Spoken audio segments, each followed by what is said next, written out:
Namaste. Welcome to Prana Stories. Sanatana-Dharma, such a polarized topic these days, isn't it? But what if I tell you that if you have any topic that you may want to know, any keyword, you can call Sanatana-Dharma as Google 100x. And it is inspired by nature. If nature had a religion, that would be Sanatana-Dharma. Nature has a system in place. Humans in this part of the world at that time, 7,000 years ago, which we call as Bharatiya civilization, had the wisdom to think that we are just a small part of nature and we just follow nature. Sri Hari Ravikumar is an author, writer, editor, designer. He has co-edited more than 35 books with the topics of Indian culture and philosophy. I had the fortune to talk to Sri Hari Ravikumar, where we are discussing Sanatana-Dharma, the basics, fundamentals of Sanatana-Dharma. This is a very interesting podcast which every Bharatiya has to listen and to understand your own roots. Tune into this podcast and get enlightened by the knowledge shared by Sri Hari Ravikumar. Please like, comment, share and subscribe to Prana Stories for more such original content. Thank you so much for supporting so far. Namaste. Namaste, sir. Namaste. Welcome to Prana Stories. Thank you for having me on your show. I've seen some of your wonderful episodes on Kalaripaya 2 and Indian and Greek comparison, on Sanskrit being the oldest language, on Ayurveda, Natya Shastra. So you're covering a lot of wonderful topics and great pleasure to be here. Thank you so much, sir. Also, it is your effort to bring everybody together and reach out to a different kind of audience. Yeah. Because there is a lot of interest in many of the topics related to Indian culture. Yeah. At the same time, not everybody has the time or the wherewithal to read books. Right. So this is a very good medium Correct. to bring out ideas in an audio-visual Right. form. That's exactly, you just said out my intention of starting out Prana Stories. Thank you very much for that. Fantastic. Sir. So I know you as a writer, an editor and a translator of many books. I have read two of your books. Thank One you. which is a very important book. The first one which I read was the Kshatra book, which was written by Sir Dr. Ganesh. Dr. Shatavdani R. Ganesh, and you wrote it in collaboration with Sandeep Balakrishna, sir. So I read that Kshatra book. It was like fascinating to know so many things which we have not been Which taught. have been left out of our textbooks. Yes, basically. right. So I was like, okay, so many things which we have been deprived of, I would say. So the other book was the Sanatana-Dharma book. Essentials of Sanatana-Dharma. Essentials of Sanatana-Dharma. So I think in all our podcasts, most of our guests who have come here have all spoken about the base being Sanatana-Dharma, the base being the Vedas, and the base being the scriptures, be it Natya Shastra, be it anything. The Sanatana-Dharma is the umbrella that most of the people have spoken. But we have not dedicated one episode to Sanatana-Dharma itself. So I thought, why not speak about Sanatana-Dharma, right? Definitely. It is a hot topic also today. Correct, exactly. So I was coming to that the politics of it, the Sanatana-Dharma being hailed as this and that and whatnot, right? Ignorance and illiteracy about that subject, right? I would say politicians are making use of the ignorance of the people, and then they are projecting a certain narrative to that and making the people saying that, okay, this is what you should believe, right?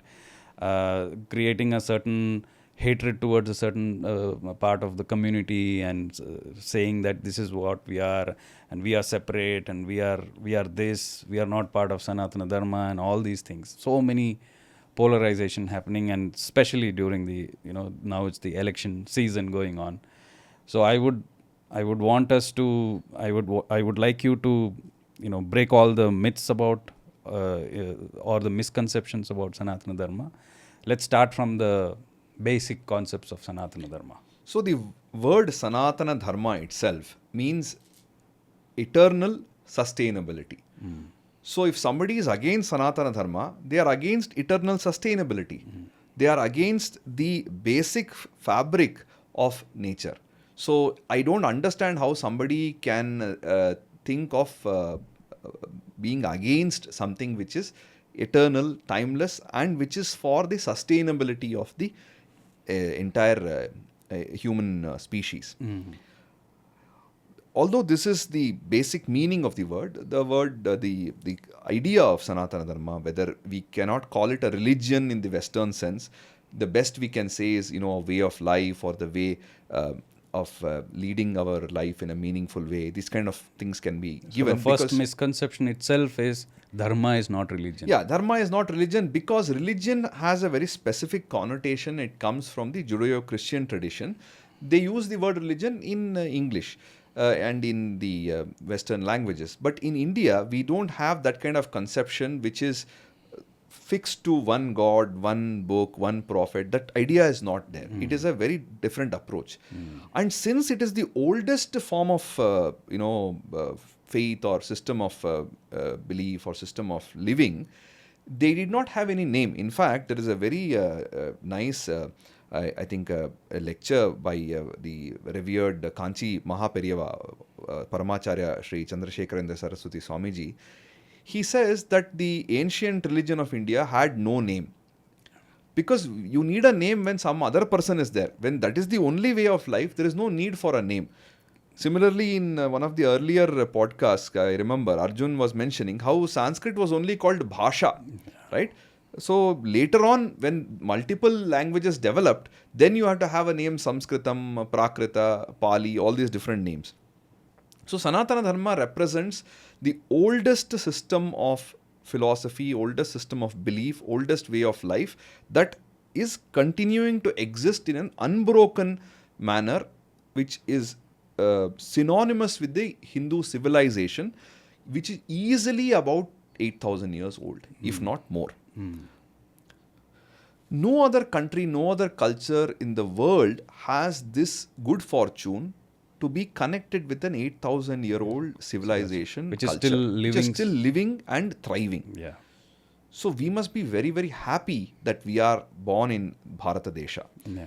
Instead of that, if we are trying to fight against it, I think it is foolish. Anyway, we'll come to some of the basic ideas of Sanatana Dharma. You will realize how it is the most natural way of living.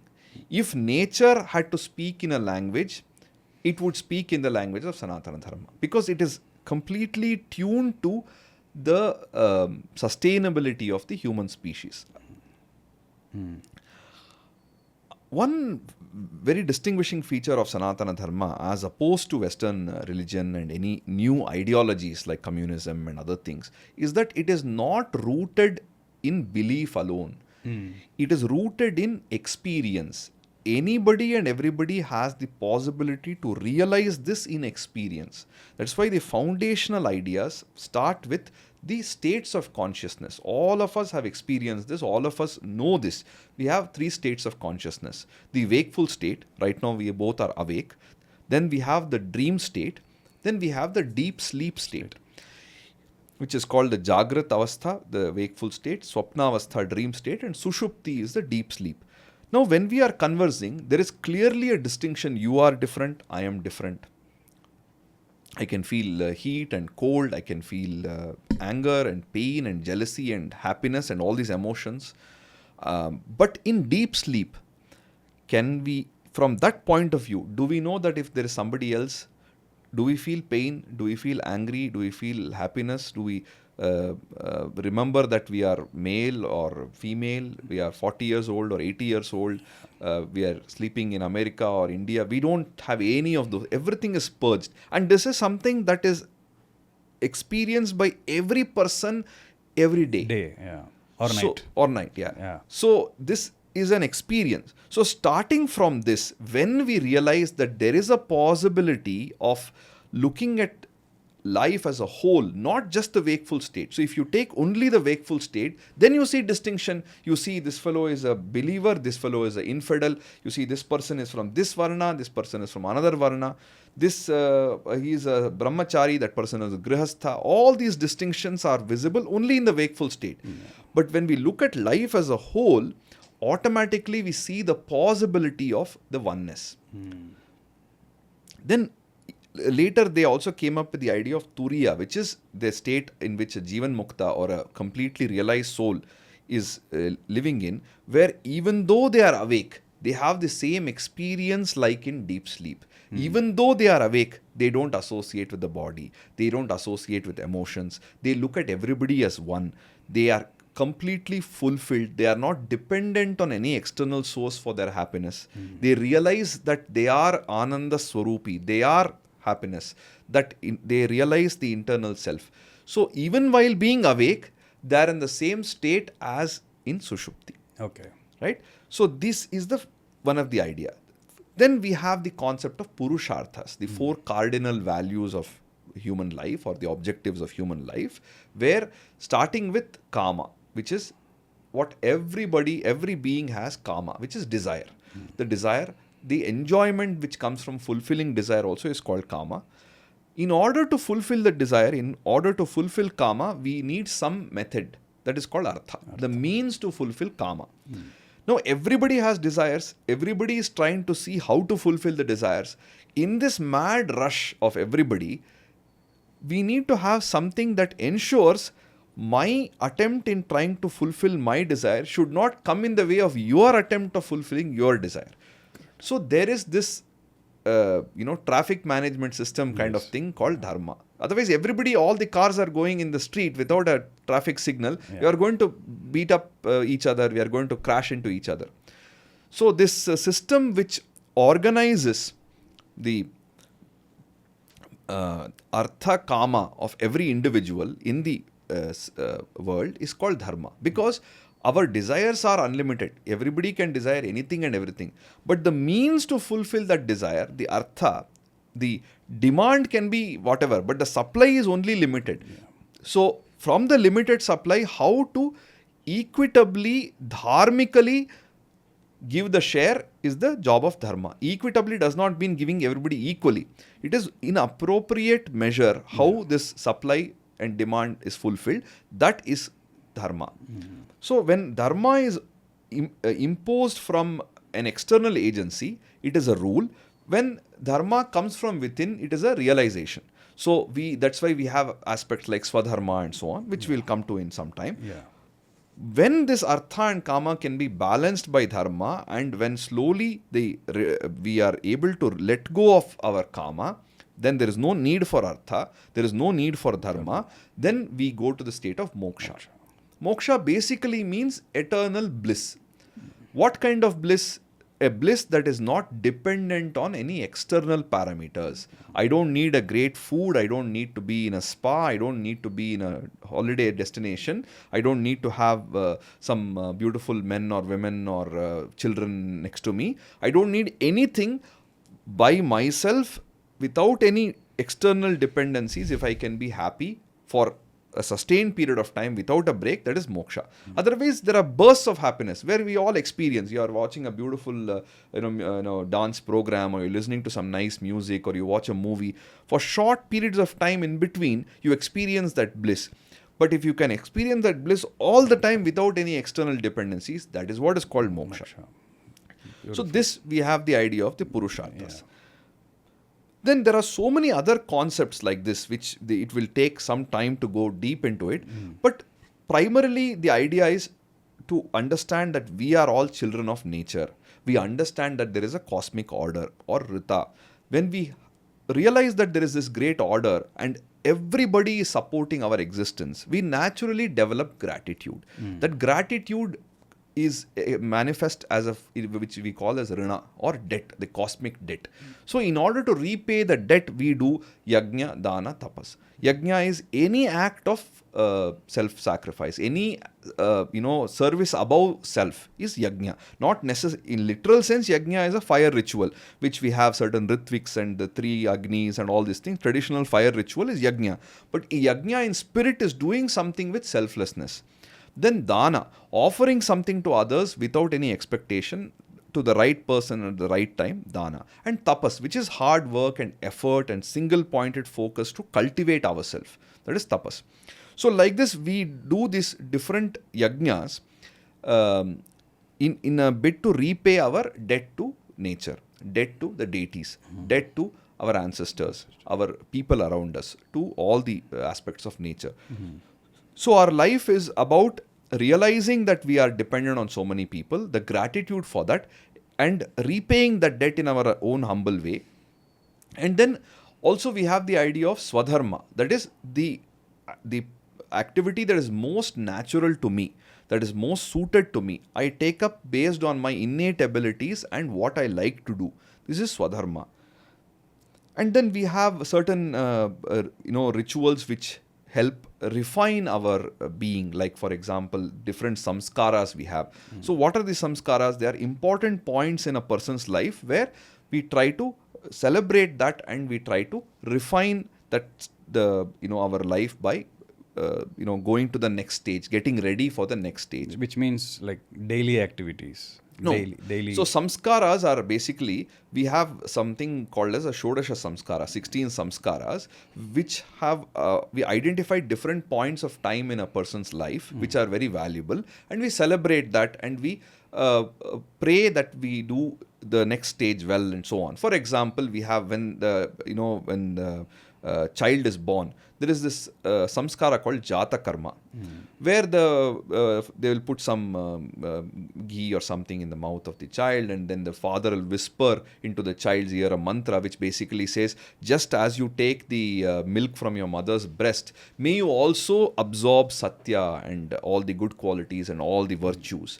Then like that we have Annaprashana and so likewise Chauda. we have like almost like 16 stages till the old age. Then like that we have Annaprashana, first time the child takes solid food. Then the Nishkramana, first time the child is taken for an outing. Then Aksharabhyasa. Then there's Upanayana, which is basically entry into the school. Then you have Vivaha, which is marriage. And then after that, you will, from the Vivaha onwards, you will be performing the different samskaras for your next generation. Then we have the Antya Samskara, or the Antim Sanskar, what we say, Antyeshti, which is the funeral rite. So like this, from before birth to after death, we have these samskaras. These are also part of the identifying important points of time in a person's life and celebrating that. Then we have in Sanatana Dharma different approaches to realizing the highest. So we know that the highest in Sanatana Dharma is moksha, realizing Brahman, which is the all-pervading supreme spirit, where we don't see any distinction. We don't make a distinction based on age or gender or religion or caste. No distinctions. You are able to see everything as one, and you are able to realize that you are an Ananda Swarupi and you are always in a state of Ananda. That is the highest state. This is the spiritual path. Yeah, anybody, whatever they are aspiring in their life, ultimately people want happiness. Whatever people pursue, any path they take, why they do that? Because they are seeking happiness. Imagine that your happiness, instead of lasting for 1 minute, can last for 2 minutes. That means it is better. Yeah. Imagine your happiness, instead of being triggered from some external stimulus, can be from within. It is better. So happiness which is from within and which is ever lasting is the best form. So therefore, ultimately, people are trying to reach this stage where they can continue to be happy and peaceful and satisfied.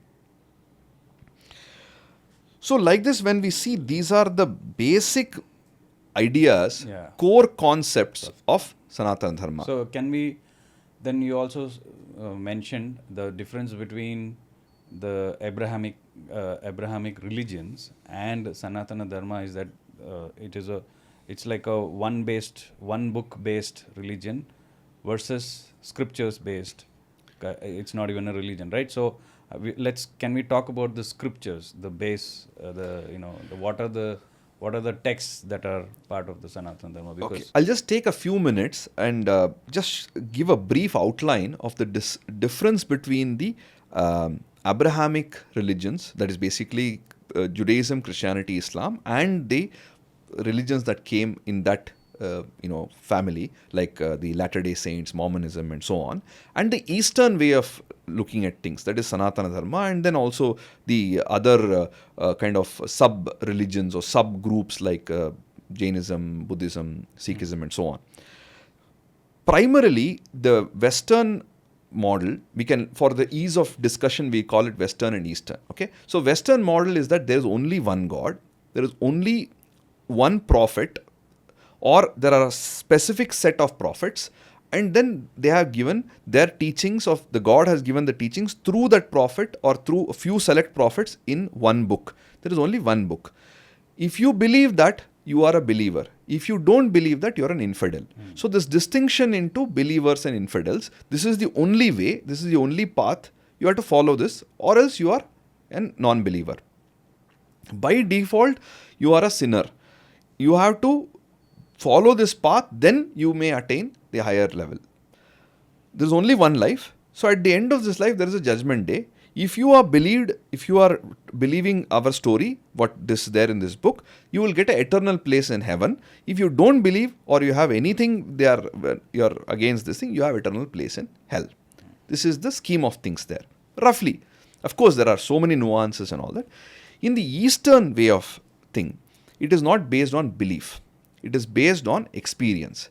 Here, it is completely creedal, so based on creed and beliefs. So even if you are following all the aspects of dharma, so if you see the dharma itself is a very big topic.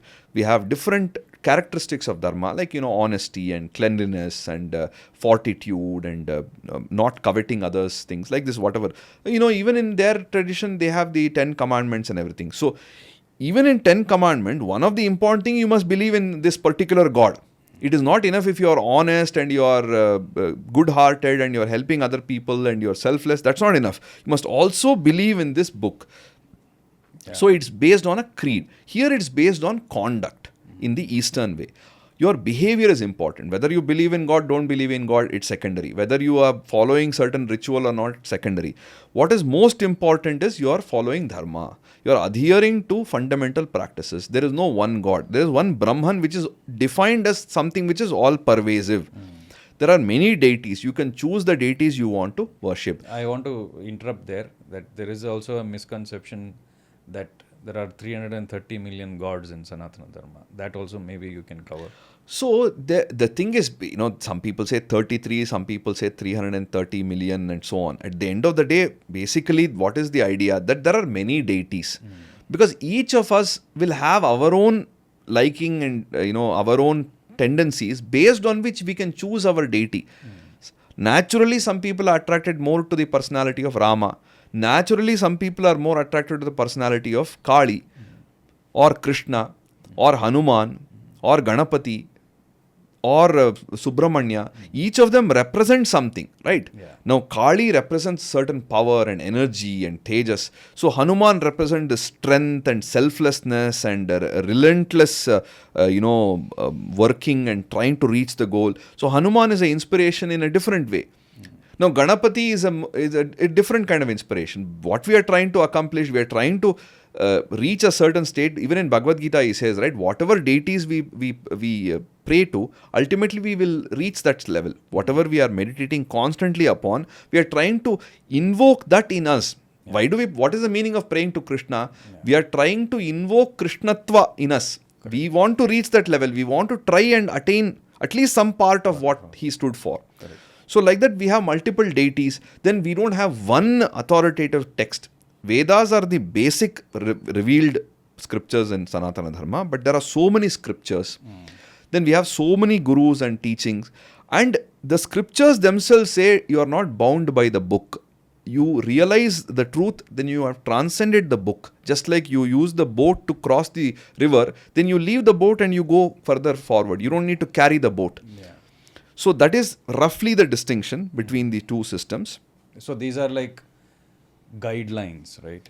And yeah, they are guidelines which have been tested by the brightest and the wisest minds of the past, and it's available to us, and it is offered to us with the openness that you apply it, figure it out, and choose how it is suitable to you. Right. In Bhagavad Gita also, Krishna gives all the Upadesha. Finally, he says, Yathechasi tatha kuru. Do as it is applicable to you. These are all the best thing I have told you. So, examine these teachings very carefully, analyze them, apply them, use the experimental method, and finally, you do whatever is good for you. That option is always there in Sanatana Dharma. There is no force. And at the end of the day, you can choose whether Jnana Marga or Bhakti Marga. Nobody is going to throw you out. All these are valid paths. At the end of the day, as long as you can reach the goal, any path you take is valid for you. This is the openness that is there in the Eastern tradition. Especially Sanatana Dharma, but also in other Eastern forms like Taoism, we find very similar kind of teachings. So we started with Vedas. Veda. Vedas are the source. So Vedas are what are called as Shruti, or that which was heard, which are scriptures which are believed to have been revealed to the rishis. What I call the cosmic download. Cosmic download is a nice way of saying it, but basically realizing the truth of nature. Now, when you say realization, it does not mean that they were sitting somewhere and those Vedic mantras suddenly hit them in their head and they started reciting. No. They have composed these mantras, but when we say apaurusheya or not of human origin, it simply means just like how Newton realized gravity and how it works and the mathematical proofs for that, how Einstein realized certain things, how any of our scientists realize this. Similarly, these great thinkers and rishis and rishikas, very important, another distinction between the Semitic religions and Sanatana Dharma is that we have female deities. So at the level of divinities, we have female deities. At the level of the seers, prophets, we have equivalent, the rishis, we have rishis and rishikas. So even today, every vivaha that happens anywhere on the planet, according to Hindu rites, every Hindu wedding follows a mantra which was, the mantra Drashtara is a Rishika, Surya Devi. So a lady has given this. So men and women are there as seers. Then we also have rulers who have been men and women. So gods and goddesses, rishis and rishikas, rajas and ranis. So at every level, we have the women also playing a very, very important role. So the discrimination which we see in the West, the misogyny which we see in the texts of the Western religions, we don't see that to that degree. We don't see it here. So Shruti is that which is heard, that which is revealed, in the sense it was realized. So the words of the Vedas can be said to have been composed by the rishis and the rishikas, but the concepts were realized because they are there in nature, and therefore anybody can realize these concepts. Even if you have not read Veda, you have the potential to realize these concepts, and this the Veda itself tells us. And there are, as is widely known, there are primarily 4 Vedas: Rig Veda, Yajur Veda, which has been traditionally divided into Krishna Yajur Veda and Shukla Yajur Veda, Sama Veda and Atharva Veda. Rig Veda is basically in the form of Rik or verse, Yajur Veda is in the form of Yajus or prose, and Sama Veda is in the form of Saman or song. Atharva Veda is basically a collection of mantras by the sage Atharva. There is another body of literature which comes under Smriti, that which was remembered, taught and remembered, which are composed by a specific author very often. And these are broadly divided into 5 groups. The Upavedas, there are 4 Upavedas. Vedangas, there are 6 Vedangas. Itihasa, 2 Itihasa. Purana, primarily 18 Mahapuranas and Upapuranas. Then Darshanas, 6 Astika Darshana and 3 Nastika Darshanas. Schools of philosophy. Schools of philosophy. We'll come one by one. Upaveda is something which is a secondary source of knowledge. Secondary. Upa means secondary. So Veda is knowledge. Primarily Veda deals with the spiritual side of things, which are more non-material side of things. Although there are a lot of material aspects as well, the primary focus is non-material.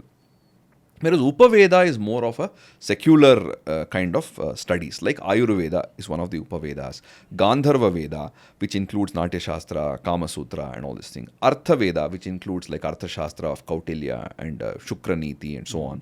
Then Sthapatya Veda, which is about architecture and construction of temples and so on. So these are the Upavedas. Then we have 6 Vedangas, which are literally mean the limbs of the Vedas, which are auxiliary subjects which help us understand the Veda. So Shiksha, which is the science of pronunciation. Vyakarana, the science of grammar. Then we have Nirukta, which is the science of semantic etymology. How a certain word came to be. What is the root of the word? How is the explanation of a certain term? This is Nirukta. Then we have Chandas, which is prosody, poetic meters. Then Jyotisha, which is the science of astronomy primarily, and little bit of astrology as well. Finally, Kalpa, which is like mostly to do with rituals and practices. Kalpa further is divided into the Dharma Shastra. We have the Dharma Sutras also. The texts are called Dharma Sutra. Then we have the Grihya Sutras. We have the Shrauta Sutras and the Shulba Sutras. So these deal with family life, then certain rituals that are followed, certain rules and regulation, law of the kingdom, and certain construction of this Vedic fire altars and so forth. Also, we have many works which are like Agamas and the Smritis, which are like law digests and so on. So these are all come under Vedanga. Itihasa we have primarily two, which is the historical works, Ramayana and Mahabharata. The Puranas, we have the 18 Mahapuranas and 18 Upapuranas and so on. These are more like encyclopedic works which have a lot of information about almost everything which was available at that time, which was collected over a period of time, including so many details. Then we have Darshana, which are schools of philosophy. They have the schools of philosophy. 6 of them are called Astika because they accept the authority of the Veda. Sankhya, Yoga, Nyaya, Vaisheshika, Mimamsa and Vedanta. Then we have 3 schools which are called Nastika Darshana because they don't accept the authority of Veda. That is Jaina, Bauddha and Charvaka. So roughly this gives you an overview of the kind of texts that we have. Right. If you were to print all these books in a actual thing and put it in a shelf, it will require a huge library. Yeah. And it is almost impossible, I think, for one person to read all these things in one lifetime. Yeah. Probably you have to keep that as the main profession if you want to read all these books. You cannot do anything else. Right. Only then it is possible. So that is the wealth of knowledge which is available. So it's not one book, it's the entire library. It's a huge library, of which not everything will be relevant to everyone. That too with thousands of catalogs. Yeah. And there is something in it for everybody. Yeah.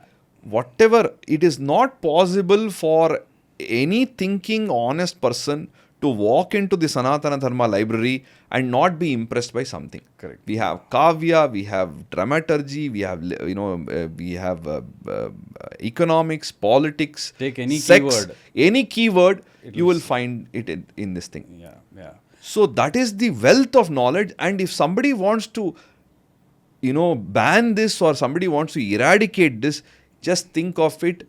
It is no different from the work that was done by Bhaktiar Khilji, burning the whole Nalanda library or the destruction of the Alexandria library. It's the same kind of mentality where you want to discard some wisdom of the ages. Yeah, yeah. So I would like two questions on the scriptures. One is the misconception of you mentioned 2 itihasas and also 18 Puranas. Now, as I have understood, itihasas is thus it happened, right? Correct. Thus it happened. That is the meaning of itihasa. Itihasa. Itihasa. That's it happened. So it is the real history of what happened. Correct? Okay, very, very good question. Now, can we look at Ramayana and Mahabharata as history the way we look at history today? Yes and no. For this, we'll have to take a step back and see how Indians looked at history and how the Western world looked at history. So again, for ease and for the sake of convenience, I'm saying West and East. Broadly, we can take it the Bharatiya approach and the non-Bharatiya approach, maybe, if you want. So in India, the conception of time was seen as cyclical. Because how do we see time in nature? If you don't have a clock, if you don't have a watch, if you don't have your phone, we will go out and see the sun. If depending on where the sun is, we can roughly get an idea of what is the time.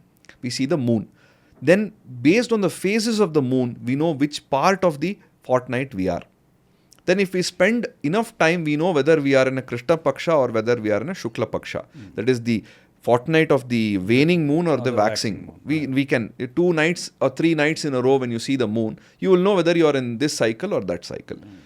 Based on the weather, we know which season, based on the nature, the way in which the birds are moving, the trees, all this. If you spend enough time, we know we are in this season. So like this, we keep a track of time in a cyclical manner, because when we see the stars, when we see the constellations, moving, or apparent movement of these things, when we observe time, we see it cyclically. That's what, and anything in Sanatana Dharma is based on observation of nature. That is the foundation of Sanatana Dharma, is nature.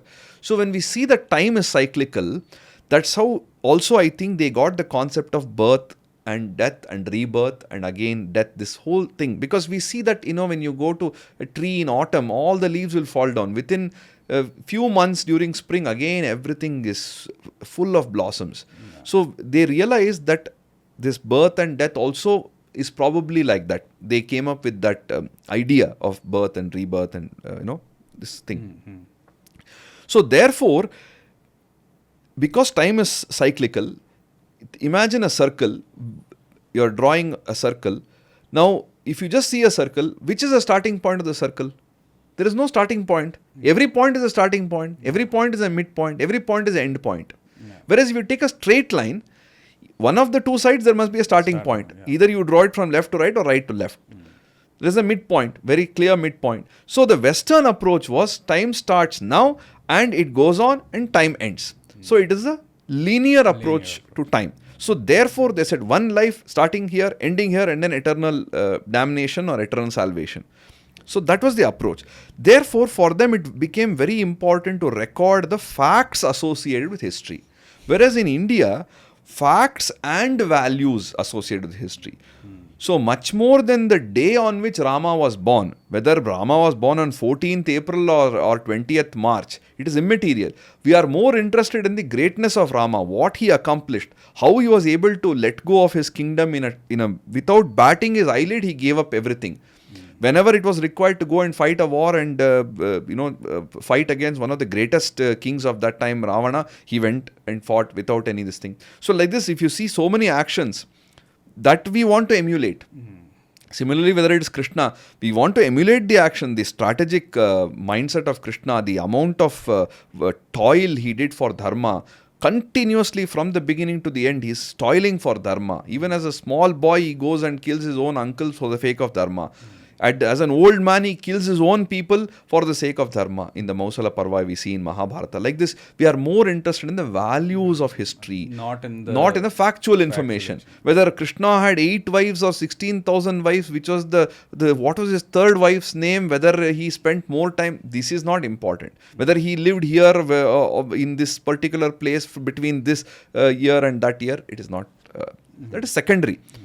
That is valuable for people who are academicians and cultural historians. But for common people, they want the values. So taking the stories of the past, the historical episodes, what the great genius of Vyasa and Valmiki did was to add certain fantastical elements, make it like a story and give that value.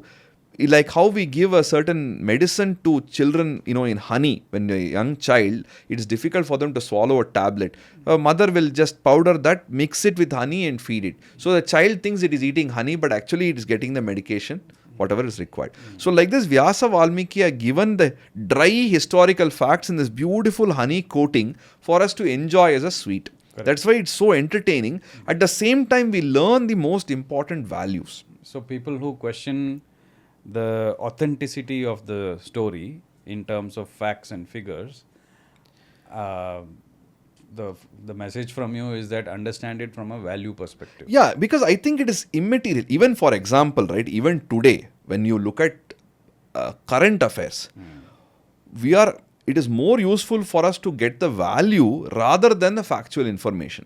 For example, let us say you are following the elections very closely. Okay. What would you want to know? Would you want to know what time that Modi's helicopter landed here? What was the kind of brand of footwear he was wearing? What is the brand of the car in which he came? Or how many people were in the audience? or how many leaders were sitting on the stage, what was the kind of pandal that was put. Are you interested in all these things, or are you interested in what he spoke? What was his message to the crowd? So even today, not just that time, even today we are interested in the value. But what happens when we forget the value and focus on the other dry facts? Then it is like almost like we are wasting time with the inessential thing. Yeah, so that's like probably I would say the linear way of looking at history, because that's what we have been taught. Sort of, we can say it is a one part of it. Maybe it's a remnant of the colonization and the colonial mindset. Right. Another way is probably that it's also not very easy for everyone to go to the values. It is always very easy because facts are tangible. We see this. Just like when we meet somebody, what impresses first about them? The way they dress, the kind of car they are arrived in, the kind of bracelet they are wearing, or the watch, or the necklace, or these kind of things impress us. Yeah. It takes little more effort to find out what kind of a person this is, whether she's a nice person, whether he's a soft-spoken person, whether he's a kind-hearted person, whether she's helpful by nature. All these things we know only in the due course. Values take time and effort from the person who is involved. Whereas factual information is very easy. The moment you see somebody in a flashy car, you are getting impressed. Yeah. So it's a human nature also. Correct. Part of it is colonial. Part of it also is human nature. Yeah. So now I'll come to now we spoke about the scriptures also. Now I'll talk about the, so now when you said that, when we started off beautifully saying it's about consciousness, and people realized all of this at that time. And you also spoke about the Rishi and the Rishikas, those people who things were revealed to them. So now my naivety would be that it's not that everybody received it. It's like some part of the people received it, like the Rishis and the Rishikas. There were also other common people as well. So I'm trying to come to the society kind of a setup at that time. So now I'll come to just sorry to cut you short there. When you say only some people receive, that's true at all times in every society. How many people are great musicians today? How many people have been able to swim like Michael Phelps, or play cricket like Sachin Tendulkar, or how many people have attained that level of in batting like Dhoni or Lakshman Dravid? True. Very few people. True. How many aspiring cricketers are there? Many cricketers are there. True. But only few people reach that highest level. Similarly, in the case of music, in the case of politics, in the case of painting, every field, only few people will reach the highest level. And it is a result of lot of effort and their effort and lot of other factors. Correct. But the point is, therefore, it is when it comes to knowledge, when it comes to art, when it comes to science, when it comes to any undertaking, there cannot be democracy. Yeah. It is only going to be very few people will have the chance to reach that level because of their own efforts and other factors.